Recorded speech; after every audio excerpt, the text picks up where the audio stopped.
Hello friends, आज की इस वीडियो में NIS class 10th home science गृह विज्ञान का इकाई 7 अभिवृद्धि और विकास ग्रोथ और डेवलपमेंट इकाई का जो है पहला चैप्टर और पूरी बुक का 17वां 17th चैप्टर जीवन का शुभारंभ लाइफ बिगिंस मतलब जीवन की शुरुआत। उसके बारे में हमें पढ़ना है, वो चैप्टर पढ़ना है। पहले हम पाठ का सार देखेंगे, फिर उसके बाद बुक का क्वेश्चन देखेंगे, उसके बाद इंपॉर्टेंट क्वेश्चन देखेंगे जो कि एग्जाम में आ सकते हैं। पाठ का सारा जीवन का क्रम हमेशा चलता रहता है, मतलब जीवन हमेशा आपका जो है चलता रहता है। शिशु जो है, छोटा बच्चा जो है जन्म लेता है, बड़ा होता है, फिर वह शिशु उत्पत्ति के लायक हो जाता है, मतलब वो फिर बच्चा पैदा करता है, शिशु पैदा करता है। शिशु उत्पत्ति में महिला व पुरुष दोनों की जरूरत होती है। हेलो। हाँ जी। जी जी कर रहा हूँ, बताएं। टाइमिंग क्या चाहिए आपको? मॉर्निंग नहीं है, 3 इवनिंग की क्लास है, 6 या 7 की क्लास होती है। 6 to 7, 7 to 8 की क्लास है अभी एक्सेल की। 7 to 8 कर सकते हैं आप, ठीक है। ठीक है, ठीक है। महिला के घर में अनिषेचित अंडे तथा पुरुष के शरीर में शुक्राणु होते हैं। ये अंडे और शुक्राणु जो है निषेचन की प्रक्रिया के माध्यम से संयोजित होते हैं, मतलब जुड़ते हैं। इस निषेचित अंडे को जायगोट कहते हैं। जायगोट को भ्रूण कहते हैं और जन्म के पश्चात यही शिशु का रूप धारण कर लेते हैं, मतलब जायगोट जो है यही शिशु का रूप धारण कर लेते हैं। महिला के गर्भाधारण मतलब प्रेग्नेंट करने पर उसके शरीर में बहुत से परिवर्तन होते हैं, जैसे शारीरिक हो गया, है ना, हार्मोन परिवर्तन हो गया, भावात्मक मतलब इमोशंस। इसमें सर्वप्रथम महिला का मासिक धर्म जो है बंद हो जाता है। प्रातःकाल मितली, है ना, मतलब उल्टी आने की समस्या होती है। और गर्भावस्था के अंतिम चरण में पेशाब की आवृत्ति जो है बढ़ जाती है। कुछ अन्य बदलाव भी महिला में होते हैं, जैसे तीखा खट्टा खाने की इच्छा या तेज गंध वाले पदार्थों के प्रति अनिच्छा। सभी महिलाओं में ये परिवर्तन समान स्तर पर परिलक्षित होते हैं। शिशु लड़का या लड़की होगा, इसका निर्धारण माँ तथा पिता के लिंग क्रोमोसोमों के संयोजन द्वारा होता है। प्रसव पूर्व की अवधि 9 महीने की होती है, मतलब प्रेग्नेंट के बाद जो बच्चा पैदा होता है उसके बीच का जो टाइम है वो 9 महीने का होता है, अर्थात शिशु 9 महीने तक माता के गर्भ में रहता है। महिला के गर्भ में 9 महीने का शिशु का विकास होता है। गर्भावस्था के 9 महीने की 3 तिमाही में डिवाइड किया गया, मतलब 9 महीने को 3 पार्ट में डिवाइड किया है, जिनमें शिशु का विकास परिवर्तन प्रथम तिमाही या प्रथम 3 महीने में निषेचन आरंभ होता है। 3 महीनों की समाप्ति तक शिशु के महत्वपूर्ण अंग जैसे हृदय हो गया, फेफड़ा का विकास होता है तथा परिसंचरण प्रणाली जो है सिस्टम, हड्डी उड्डी वाला जो सिस्टम है वो आरंभ हो जाता है। पुरुष तथा महिला के जनन अंगों का विकास होने लगता है, ठीक है, तथा भ्रूण अब गर्भ में परिवर्तित हो जाता है और मानव रूप धारण कर लेता है। दूसरी तिमाही 3 से 6 महीने में आकार जो है गर्भ का आकार तेजी से बढ़ने लगता है और तीव्रता से मस्तिष्क का विकास होने लगता है। इस समय शिशु द्वारा गर्भ में की जाने वाली गतिविधियों को मां महसूस करने लगती है। तीसरी तिमाही है 6 से 9 में जो है गर्भ के आकार में लगातार वृद्धि होती रहती है तथा श्वसन प्रक्रिया तथा शरीर के तापमान में परिवर्तन शुरू हो जाता है। शिशु अपना अंगूठा चूसने लगता है। प्रसव पूर्व विकास के 8वें महीने में भ्रूण का शरीर गर्भाशय के बाहर जीवन के लिए तैयार हो जाता है। माँ के गर्भाशय में भ्रूण के विकास को बहुत से कारक प्रभावित करते हैं, बहुत सारे कारण होते हैं, मतलब जिससे प्रभावित होती है। ये कारण जो होते हैं, माँ की भावात्मक स्थिति, अर्थात माँ को तनाव या दबाव में नहीं रहना चाहिए बल्कि खुश रहना चाहिए। माँ का आहार भ्रूण के लिए बहुत महत्वपूर्ण रखता है। माँ को पोषक आहार लेना चाहिए जिससे शिशु का सही क्रम, सही विकास हो सके। ठीक है, गर्भधारण करने के लिए माँ की आयु सही होनी चाहिए। गर्भधारण करने की सही जो आयु है वो 20 से 35 वर्ष होती है।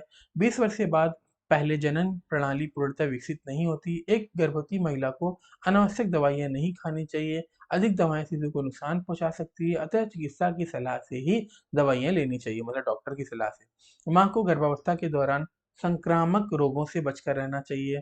गर्भवती महिला को नशीले पदार्थों का सेवन नहीं करना चाहिए, यह शिशु को नुकसान पहुंचाते हैं।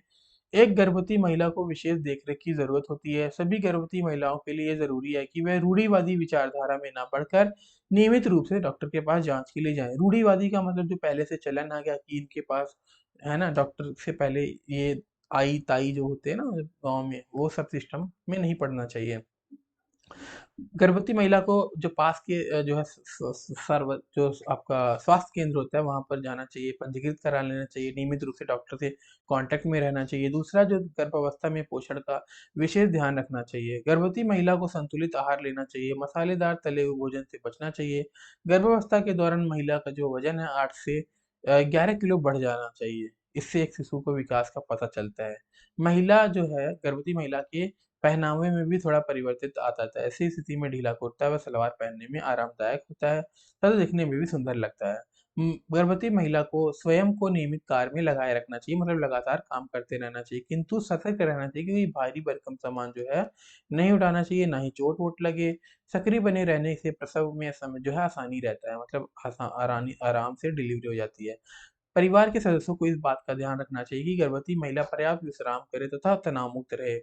गर्भवती महिला के सुरक्षित प्रसव के लिए किसी अस्पताल, प्राथमिक चिकित्सा केंद्र या अब पंजीकृत नर्सिंग होम में जाना चाहिए। यदि स्वास्थ्य केंद्र या अस्पताल जाना मुश्किल हो तो एक प्रशिक्षित दाई को घर पर बुलाकर प्रसव करा या जा सकता है। प्रसव के उपरांत बालक तथा माँ दोनों को विशेष देखभाल की जरूरत होती है। नवजात शिशु को गर्म पानी में तौलिया भिगोकर उससे साफ करें। उसे रगड़ कर साफ ना करें क्योंकि शिशु की त्वचा जो है मक्खन जैसे सफेद तत्व तथा महीन बालों से ढकी होती है जो संरक्षक का कार्य करती है। शिशु के नाल को सावधानी से काटना चाहिए, नाभि को खुला जो है छोड़ना चाहिए ताकि शुष्क हो जाए, सूख जाए। किंतु यदि घर में पर्याप्त स्वच्छता का अभाव हो तो उसे ढक कर रखना चाहिए। माँ तथा शिशु को एक स्वच्छ कमरे में रखा जाना चाहिए। शिशु को संक्रामक रोगों से सुरक्षित रखने के लिए टीकाकरण लगवाना चाहिए। माँ को टीकाकरण के कार्यक्रम से अवगत कराना चाहिए, जानकारी देनी चाहिए ताकि वो अपने बच्चों को सही समय पर टीका लगवा सके। बच्चों के सही पोषण के लिए माँ का दूध सर्वोत्तम होता है। माँ के दूध में सबसे पहले कोलेस्ट्रॉम होता है। उस वो जो पीला तरल होता है बच्चों को बहुत से संक्रमणों से बचाने के लिए सहायक होता है। एक तरह से इम्यूनिटी सिस्टम होता है वो। वैसे तो माँ का दूध सर्वोत्तम होता है किंतु फिर भी कुछ परिस्थितियों में शिशु को बोतल का दूध देना पड़ता है। ऐसी स्थिति में दूध देने से पहले बोतल को उबाल लेना चाहिए और बाजार में उपलब्ध पाउडर वाला दूध बच्चों को देना चाहिए। स्तनपान कराने वाली महिला को संतुलित आहार पर्याप्त मात्रा में लेना चाहिए ताकि वह अपने शिशु के लिए पर्याप्त मात्रा में गुणवत्ता वाला, अच्छी क्वालिटी वाला जो है दूध उत्पन्न कर सके। माता पिता दोनों को सोच समझकर अपना परिवार नियोजन करना चाहिए। परिवार नियोजन अर्थात दो बच्चों में अंतराल, यह बहुत जरूरी है ताकि माँ और बच्चा दोनों स्वस्थ रह सके। माता पिता छोटे छोटे परिवार का लाभ समझना चाहिए, है ना, तथा अपने परिवार को छोटा रखना चाहिए। ये तो आपका समरी था। उसके बाद आसान प्रश्न है यहाँ पर। क्योंकि स्थान एग्जाम में नहीं आता तो पढ़ने की कोई जरूरत नहीं है इसको। ठीक है। उसके बाद हम देखते हैं next question. Second question, second में कह रहे हैं निम्नलिखित स्थितियों का अवलोकन करें, उत्तर दें। ठीक है, क्या आप एक बस में यात्रा कर रहे हैं, भाग्यशाली हैं कि आपको बस में सीट मिल गई क्योंकि आपकी यात्रा 1 घंटे से अधिक की है। अगले स्टॉप पर एक गर्भवती महिला बस में चढ़ती है तो आप नजरअंदाज कर देंगे या फिर इसके हिसाब से बेसिक बेसिक बातें आप खुद भी कर सकते हो आप। ठीक है, चलिए। उसके बाद है 17.3 में सही गलत बताना एग्जाम में नहीं आता ये। ठीक है।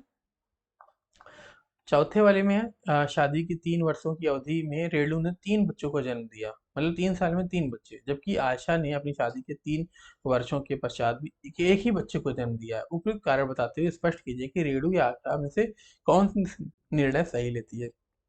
तो बेसिक सी बात है, देखिए अभी हमने समय अंतराल के बारे में पढ़ा तो ऐसा का जो है सिस्टम सही है, इसको बनाकर आप लिख सकती है। ठीक है।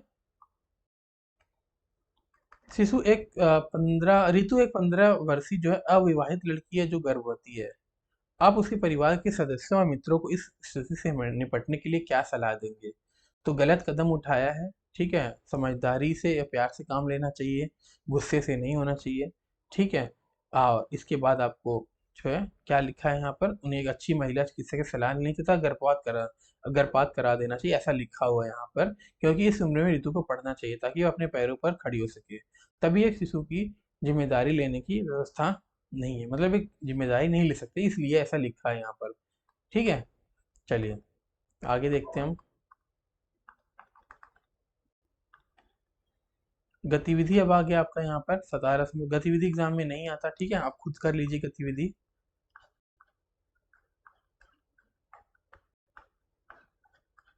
उसके बाद पाठांत प्रश्न, एक महिला को कैसे पता चलता है कि वह गर्भवती है? तो मासिक धर्म बंद हो जाता है, ठीक है, पहला लक्षण है। कमजोरी महसूस होती है, सुबह सुबह जो उल्टी करने का दिल करता है। ठीक है, इस तरह से आप देखते हैं। आपको क्या लगता है कि जनन तंत्र की परिपक्वता से पूर्व महिला की गर्भवती होने के क्या परिणाम है? तो 20 से जो भी हमने पढ़ा ना वही सारा लिखना है आपको, ठीक है? कुछ नया नहीं है ये, आप अपने से बना के वहां से देख के लिख सकते हैं। नेक्स्ट है गर्भावस्था के पहले से तीसरे तिमाही तक भ्रूण के विकास का अवलोकन करें। तो अभी हमने देखा था ना ऊपर पढ़ के, अब इसको थोड़ा सही से देख लेते हैं। भ्रूण का गर्भाशय में विकास। भ्रूण माँ के गर्भ में लगभग 9 महीने रहता है। इन 9 महीनों के 3 तिमाही में बांटा जा सकता है। 3 पहला है, फिर 3 दूसरा है और 3 तीसरा है ये, ठीक है? आप वीडियो को पॉज कर करके ये लिख लीजिए। चौथा क्वेश्चन, ऐसी 4 बातों की सूची बनाएं जिन्हें सुनिश्चित करके एक महिला तथा उसके परिवार स्वस्थ तथा खुशहाल बच्चों को जन्म दे सके। गर्भवती महिला को विशेष देखभाल की जरूरत होती है। इसमें उसके परिवार वालों को न केवल शारीरिक तौर पर बल्कि मानसिक तौर पर तथा भावनात्मक तौर पर महिला का विशेष ध्यान रखना चाहिए। अब यहाँ पर पहला देख लीजिए, गर्भवती महिला को सदा खुश तनाव मुक्त रहना चाहिए, समय समय पर डॉक्टर के पास जाना चाहिए, टिटनेस का टीका लगवाना चाहिए, ठीक है? संतुलित पौष्टिक आहार देना चाहिए। पांचवा क्वेश्चन है, चौथी तिमाही से आप क्या समझते हैं? ठीक है, तो महिला के प्रसव के पश्चात की अवधि जो चौथी तिमाही होती है, चौथी तिमाही का नाम दिया गया है क्योंकि वो बहुत ही क्रूशियल होता है। ठीक है, शिशु का ध्यान रखना होता है ना। चलिए, प्रसव के पश्चात माँ तथा बच्चों की देखरेख के दो समान कारणों का उल्लेख करना है और महत्वपूर्ण क्या है बताना है। तो स्वच्छता होनी चाहिए, पोषण अच्छा होना चाहिए, ठीक है? इस तरह से आप लिख सकते हैं। शिशु को जन्म से ही माँ का दूध पिलाना क्यों महत्वपूर्ण है, उत्तर में बताना है। तो 1 घंटे बाद माँ को अपने बच्चे का दूध जो है पिलाना चाहिए। माँ का दूध बच्चों के लिए सर्वोत्तम आहार है क्योंकि माँ के दूध में प्रतिपिंड होता है पीले कलर का, बीमारियों से दूर बचाता है। माँ और बच्चों के बीच विशेष लगाव उत्पन्न करता है। ठीक है, माँ के दूध से संक्रमण होने की संभावना जो है बहुत कम होती है, नहीं होती, साफ सुथरा होता है। इसलिए गर्भवती महिला को विशेष देखरेख जो है प्रदान किए जाने के समर्थन में तथा विरोध में कम से कम 2 कारण बताते हुए वर्णन करना है आपको, ठीक है? तो आप यहाँ से वर्णन कर लीजिए, ऐसी स्थिति में महिला के शरीर में एक जान पल रही है, इसका ध्यान रखना चाहिए। महिला को किसी प्रकार का रोग या कोई अन्य परेशानी महिला और शिशु दोनों का मृत्यु का कारण बन सकती है। विपक्ष में तर्क की बात करें तो यह कोई रोग बीमारी नहीं है बल्कि प्रकृति का नियम है, सामान्य तौर पर चला आ रहा है, अतः विशेष ध्यान रखने की जरूरत नहीं है।